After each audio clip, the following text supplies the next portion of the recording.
Halo teman-teman. Drop it. Assalamualaikum warahmatullahi wabarakatuh. Perkenalkan, saya Ria Gatria dari jurusan Psikologi Pendidikan Bimbingan Universitas Negeri Makassar. Pada video kali ini saya akan membawakan materi terkait konseling naratif serta praktek konselingnya. Nah, video ini dibuat untuk memenuhi salah satu tugas mata kuliah teori dan praktek konseling postmodern yang diampu oleh Ibu Dr. Farida Aryani, MPD. Pengertian konseling naratif. Konseling naratif merupakan pendekatan yang menggali masalah individu dengan menggunakan sebuah cerita atau narasi. Konseling narasi berusaha untuk mengeksplorasi pengalaman manusia melalui cerita konseli, membawa ke dalam proses konseling. Dari proses kolaborasi, konselor membantu konseli mengeksplorasi kisah mereka. Konseli didorong untuk menggunakan kata-kata mereka sendiri untuk menceritakan kisah mereka sendiri yang membawa arti sendiri. Dari seluruh konstruksionis, Michael White dan David Epstein pada tahun 1990 dikenal konselor mereka yang menggunakan pendekatan naratif. Nah, menurut White pada tahun 1992, individual membentuk makna kehidupan dalam cerita interpretatif di mana kemudian diperlukan untuk ke sebuah kebenaran. Perspektif naratif berfokus kepada kapasitas manusia untuk kreatif dan berpikiran imajinatif. Konselor di sini tidak pernah menganggap bahwa ia tahu lebih banyak tentang kehidupan konseli daripada yang mereka lakukan. Tujuan konseling. Konseling naratif memiliki tujuan membantu individu untuk mengarang kembali kisahnya, menerapkan kisah ini dalam lingkungan mereka, dan menolong seseorang menyelesaikan transisi kehidupannya. Tahapan dari konseling naratif yaitu yang pertama, berkolaborasi dengan konseli untuk merumuskan masalah yang dihadapi oleh konseli dan membuat strategi penyelesaian. Yang kedua, menyelidiki bagaimana masalah telah mengganggu, mendominasi, dan mengecilkan hati atau meresahkan konseli. Yang ketiga, mengundang konseli untuk melihat atau menceritakan dari perspektif yang berbeda dengan menawarkan makna alternatif. Nah, selanjutnya, menemukan saat di mana konseli tidak didominasi atau berkecil hati oleh masalah yang mencari pengecualian untuk masalahnya. Dan yang kelima adalah menemukan bukti-bukti sejarah untuk mendukung pandangan baru konseli yang cukup kompeten untuk mampu berdiri menentang, mengalahkan, atau keluar dari tekanan masalah yang dihadapinya. Dan keenam adalah meminta konseli untuk berspekulasi mengenai masa depan apa yang ia harapkan. Dan yang terakhir adalah menemukan atau membuat pendukung untuk memahami dan mendukung cerita baru yang dibuat oleh konseli. Konseling naratif yang pertama adalah pertanyaan dan pertanyaan lagi. Di sini konselor naratif menggunakan pertanyaan sebagai upaya untuk menghasilkan pengalaman daripada mengumpulkan informasi. Yang kedua, eksternalisasi dan pembentukan kembali. Di sini proses untuk membentuk kembali kekuatan naratif dan memisahkan orang dari pengidentifikasi masalah dan kadang pemberian nama kepada masalah tersebut. Ketiga, mencari hasil yang unik. Di sini dalam pendekatan naratif, eksternalisasi pertanyaan-pertanyaan diikuti dengan pertanyaan untuk mencari hasil yang unik. Di sini konselor bercerita kepada konseli tentang momen pilihan atau keberhasilan berkaitan dengan masalah yang dihadapi oleh konseli. Yang keempat adalah cerita alternatif dan mengarang kembali membentuk cerita terjadi berulang-ulang dalam dekonstruksi. Dan konselor naratif mendengarkan pertanyaan pembuka terhadap cerita baru atau pandangan baru konseli. Dan terakhir adalah mendokumentasikan bukti-bukti perubahan. Nah, di sini adalah salah satu teknik untuk mengkonsolidasi keuntungan yang dibuat konseli dengan membuat atau menulis surat berdasarkan cerita atau kisah hidup mereka sendiri. Nah, selanjutnya adalah konseling naratifnya, di mana saya berperan sebagai konselor ya Gatria, dan konseli saya nantinya adalah Alia.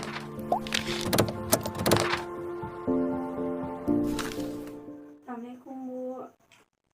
Ya, waalaikumsalam. Ayo nak, silakan masuk. Ya, Bu. Silakan duduk ya.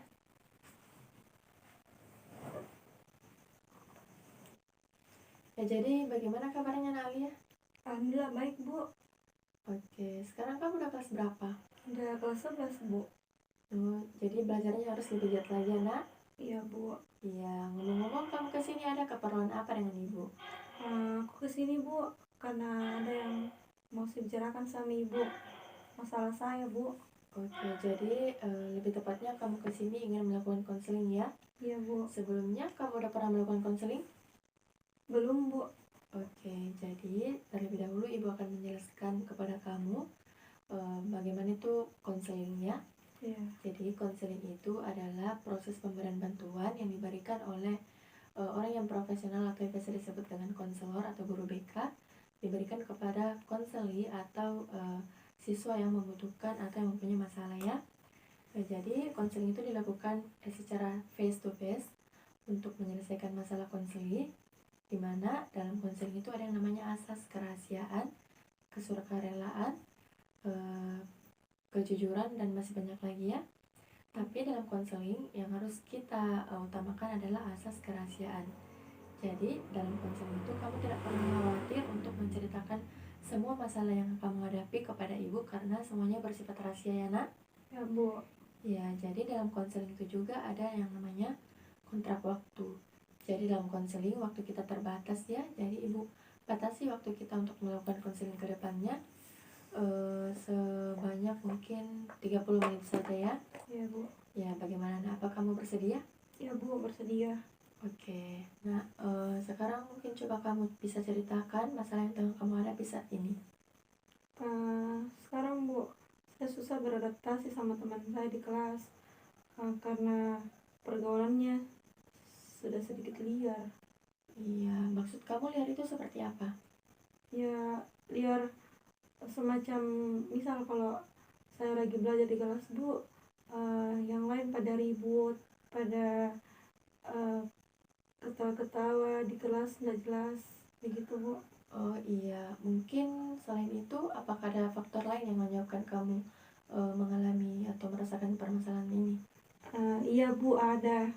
Pada saat jam istirahat, Bu, semua teman-teman kelas saya pada ribut, berteriak-berteriak dalam kelas, ketawa-ketawa, memukul-mukul meja, sehingga, Bu, pikiran dan konsentrasi saya dalam kelas pada saat belajar itu terganggu. Sehingga, Bu, saya pernah berpikir kalau saya mau pindah sekolah begitu, Bu. Oh, ibu memahami perasaan kamu ya. Jadi ibu simpulkan di sini permasalahan yang kamu rasakan cukup berat ya karena kamu telah memikirkan untuk pindah sekolah. Nah, selanjutnya di sini ibu ada kertas kosong dan pulpen untuk kamu nanti menulis sesuatu. Jadi ibu akan membantu kamu untuk mengarahkan apa yang akan kamu tulis nantinya ya. Ya, Bu. Iya. Ini. Iya. Tadi kamu mengatakan kamu merasa terganggu atas tingkah laku temanmu di kelas. Di kelas saat jam istirahat ya, padahal kamu lagi belajar. Coba kamu tuangkan bagaimana perasaan kamu saat hal itu terjadi.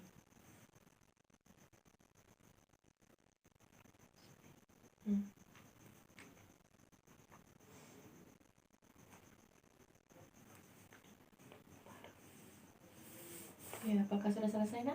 Ya, Bu, sudah. Oke, jadi sekarang coba kamu bacakan hasil tulisan kamu itu.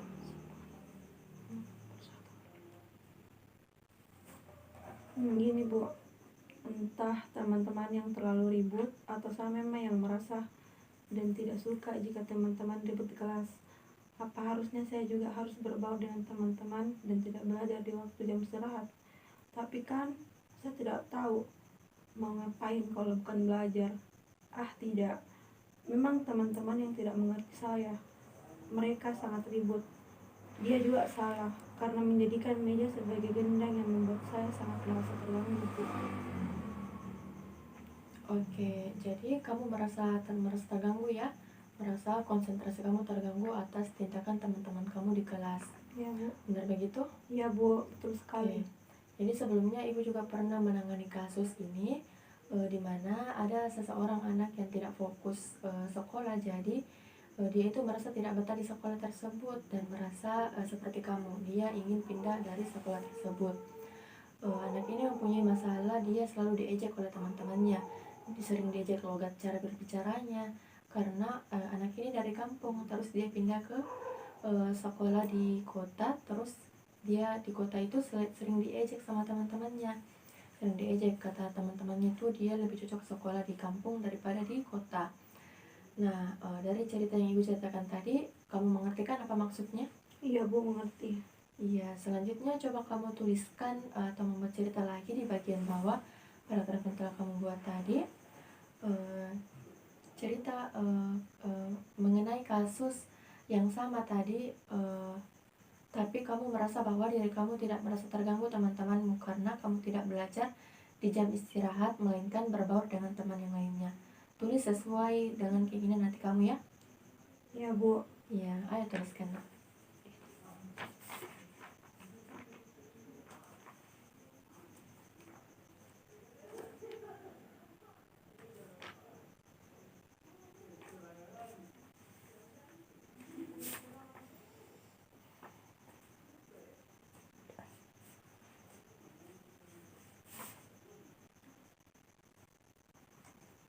Oke, sudah selesai ya? Iya Bu, sudah. Oke. Sekarang coba kamu bacakan kembali hasil tulisan kamu. Gini Bu, andainya saya bisa bergabung sama teman-teman, pasti akan sangat seru, bernyanyi bareng, pokoknya seru deh Bu. Beda kalau begini, makanya belajar jadinya jam istirahat merasa terganggu deh. Oke, jadi itu pendapat kamu kalau kamu melakukan hal yang berbeda di jam istirahat ya. Iya Bu. Lalu dengan sudut pandang berbeda, coba deh sekarang kamu uraikan lagi apa yang akan kamu lakukan jika kamu tidak belajar di jam istirahat, namun memanfaatkan jam tersebut untuk berbaur dengan teman-teman kamu di kelas. Iya Bu. Ya.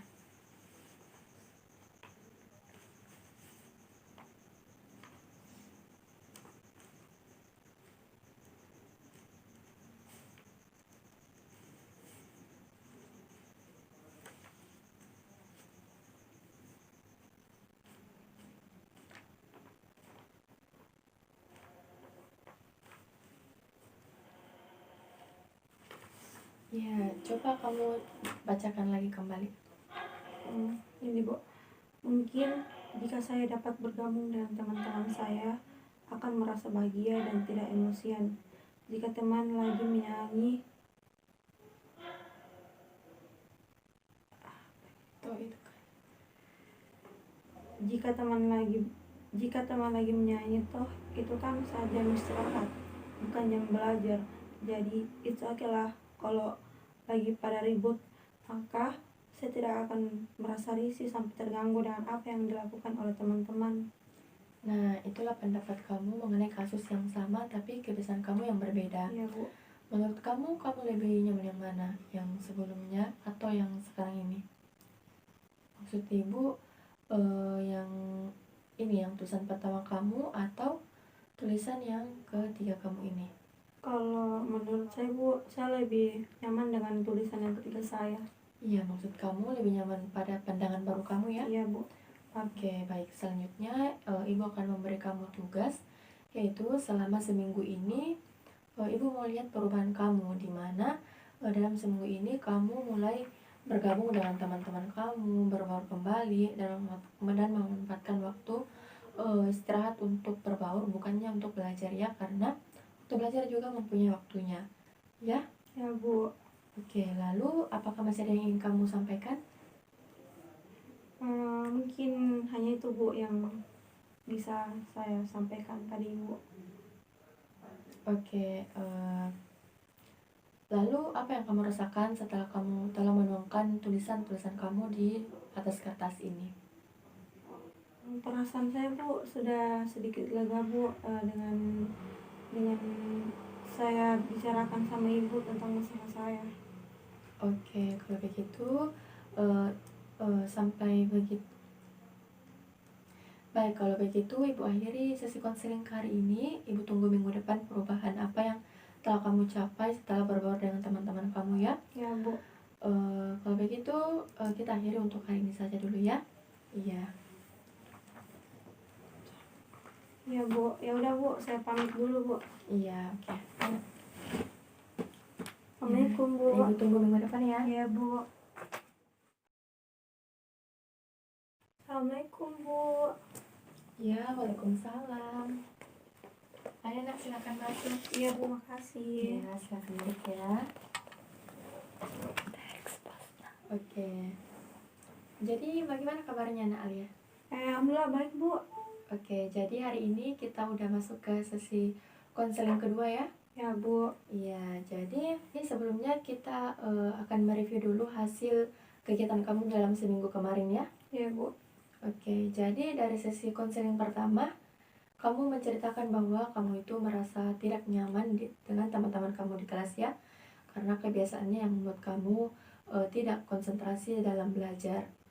Bahkan dalam jam istirahat pun kamu belajar, dia juga melakukan tindakan yang sama, yaitu kamu diganggu konsentrasinya ya. Ya. Ya, jadi ibu mau tahu bagaimana perasaan kamu atau perubahan-perubahan apa yang telah kamu alami dalam seminggu ini. Dalam seminggu ini Bu, saya sudah merasakan perubahan pada diri saya. Saya sudah mau mulai bergaul dengan teman-teman kelas saya. Iya, jadi bagaimana pendapat teman-teman kamu setelah kamu mulai berbaur dengan mereka? Awalnya sih Bu, mereka heran kan saya tuh orangnya pendiam, tapi entah tiba-tiba saya jadi terbuka sama mereka. Saya udah mau bergaul sama mereka. Tapi Bu, teman-teman saya tuh welcome sama saya Bu. Iya, jadi bagaimana perasaan kamu setelah melakukan perubahan tersebut? Perasaan saya Bu, senang banget Bu.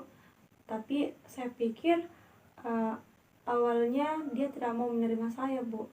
Tetapi ternyata mereka welcome dengan saya, mau berteman dengan saya Bu, begitu. Oke, ibu senang juga mendengarnya ya. Ternyata pandangan kamu sebelumnya telah hilang. Artinya ada lagi pandangan baru yang kamu miliki karena kamu telah mencoba untuk memulai bergaul dengan teman-teman kamu ya. Nah, sekarang kita di sini akan menulis kembali seperti minggu lalu. Kamu akan menuangkan isi pikiran kamu dalam kertas kosong ini ya. Ibu akan pandu. Coba nanti. Iya. Sekarang berdasarkan cerita yang kamu paparkan tadi, Ibu ingin mengetahui motivasi dari diri kamu sehingga kamu bisa mulai bergaul untuk dan melakukan perubahan-perubahan yang kamu miliki sekarang ini. Coba nak kamu tuangkan. Iya Bu.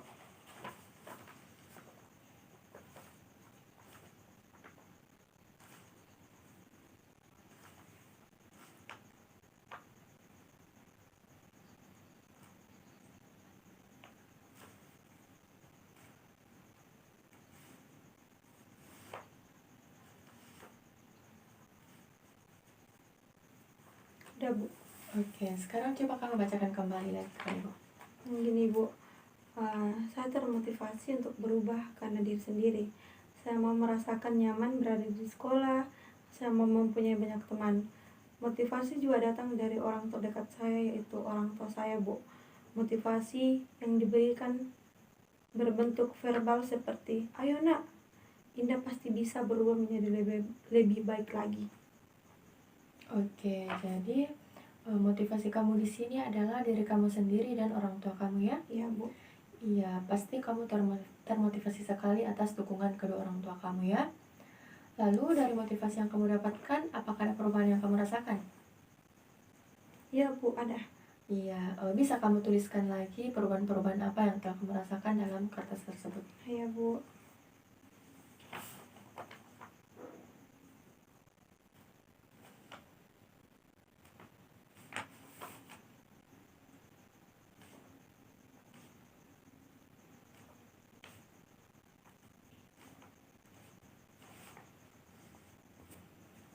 Ya Bu. Oke, boleh kamu bacakan kembali, Ibu? Ya Bu, boleh. Jadi begini Bu, dalam beberapa hari ini saya memiliki masalah yang lain. Tapi setelah melakukan konseling naratif pada sesi pertama, saya sudah mulai bisa melihat masalah tersebut dari pandangan yang berbeda. Saya sudah mulai melihat dan sering untuk berpikir positif, Ibu. Oke, jadi Ibu sangat senangnya mendengarnya, Nak, karena kamu telah memiliki pandangan baru yang lebih positif. Dari perubahan tersebut, perasaan apa sih yang kamu rasakan? Saya bangga, Bu, perubahan yang terjadi pada diri saya.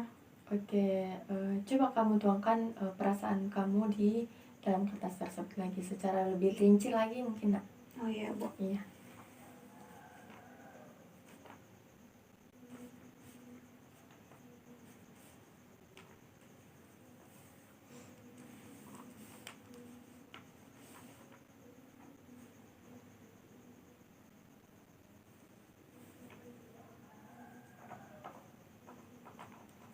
Sudah, Bu. Ya, coba kamu ceritakan kembali lagi. Gini, Bu. Perasaan saya jauh lebih baik. Saya merasa bangga dengan diri saya karena sudah berubah menjadi lebih baik lagi. Sudah bisa berbaur dengan teman-teman sekolah dan sangat bersyukur karena telah melakukan konseling naratif ini. Adalah pengalaman pertama saya. Saya sangat merasa lega, Bu, karena telah mencurahkan perasaan saya kepada Ibu. Oke, nah sangat tidak disangka-sangka ya dari semua perubahan-perubahan yang kamu paparkan tadi, semua perubahan yang sangat luar biasa ya, kamu mencapainya itu sangat tidak mudah, Nak. Ya, lalu bagaimana nih, apa yang kamu rasakan saat setelah perubahan-perubahan itu dan perasaan terhadap diri kamu? Bu, saya sudah merasa tenang. Saya sudah tidak merasa terganggu lagi dengan keributan teman kelas saya, dan saya juga sudah bisa berteman dengan teman kelas saya, berbaur dengan mereka juga, Bu, begitu. Dan saya juga berpikir bahwa saya tidak hanya fokus pada satu pandangan, tapi banyak pandangan lainnya, seperti pandangan A, B, C, dan D, Bu. Karena sisi dari pandangan tersebut mempunyai nilai positif yang berbeda-beda, Bu. Oke, baik ya. Jadi kamu harus melihat beberapa pandangan atau sudut pandang dari sisi lain karena tidak semuanya orang memiliki satu pandangan, tapi kita semua harus melihat sudut pandang yang lainnya ya. Jadi kamu merasa masih terganggu jika teman meribut di jam istirahat? Sudah tidak lagi, Bu. Oke, jadi dari semua yang telah kamu paparkan tadi, Ibu dapat melihat bahwa kamu telah memiliki pandangan baru dan perubahan baru atas masalah yang telah kamu hadapi ya. Yang dulunya kamu tidak suka melihat atau mendengar suara keras di kelas karena kamu merasa konsentrasi terganggu ya. Tapi sekarang kamu sudah merasa tidak terganggu lagi karena kamu sudah bisa menempatkan jam istirahat, di mana jam istirahat orang bisa ngapain aja. Kalau jam belajar, kamu bisa belajar di situ ya, tidak untuk bermain. Ya, Bu. Lalu ada lagi yang ingin kamu ceritakan kepada Ibu? Sudah tidak lagi, Bu. Mungkin itu sudah cukup bagi saya.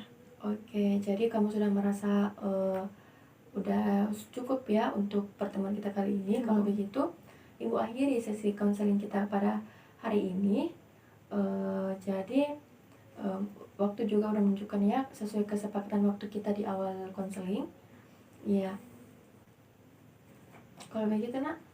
Ya, Bu, ya udah, Bu. Saya pamit dulu, Bu. Makasih atas masukannya, Bu. Iya, sama-sama. Ibu juga sangat bahagia karena kamu telah mendatangi Ibu dan kita telah menyelesaikan masalah kamu bersama-sama ya. Oke, baik. Ya udah, Bu, kalau begitu saya balik dulu, Bu. Oh iya. Assalamualaikum, Bu. Hati-hati ya. Iya.